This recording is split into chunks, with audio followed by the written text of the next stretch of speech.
नौशर फ़ेरोज़ सिंधी अदबी संगत शाख नौशर फ़ेरोज़ सिंध साफ़ इत्तेहाद प्रेस क्लब नौशर फ़ेरोज़ ऐं नेशनल प्रेस क्लब पारां गॾियल तौर ते किताबी मेलो ख़ाकसार ग़ुलाम मुश्तबा ख़ान जतोई लाइब्रेरी में लगायो वियो, जंहिंमें हितां जे शऊर रखंदड़ अली अदबी शख़्सियतुनि इल्मी अदबी शख़्सियतुनि मोहम्मद यूनुस राजपुर सिंधी अदबी संगत जे ज़िला राब्ता सेक्रेटरी एम ज़फ़र तगड़, अमजद मेमण, सागर यूसुफ मंगी, मौला बख्श मशहूरी, अली नवाज़ सोलंकी, संसार पब्लिकेशन जे प्रोपराइटर असलम खटियाण शागिर्दनि ॻाल्हाईंदे चयो त साहित्य परगि॒णो इल्म अदब ऐं शऊर जो ख़तो आहे, जंहिं में ही किताब मेला रहनि था त जीअं इल्म अदब ऐं शऊर में इज़ाफ़ो थिए। हुननि चयो त किताबी मेले में रिआयत सां किताब मौजूदु आहिनि। नौजवान वधि खां वधि किताब ख़रीद कनि। उन खां वधीक उन सां गॾु असां शहरी ऐं मुख़ैर हज़रात खे अपील कयूं था त किताब ख़रीद करे लाइब्रेरी खे ॾियनि त जीअं ग़रीब शागिर्द किताब पढ़ी सघनि ऐं संदनि शऊर में इज़ाफ़ो थिए।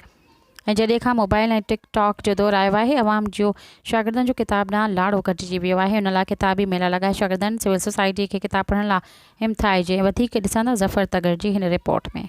सब्सक्राइब कयो अवामी न्यूज़ HD खे ऐं ताज़ा तरीन ख़बरुनि लाइ ॾिसंदा रहो अवामी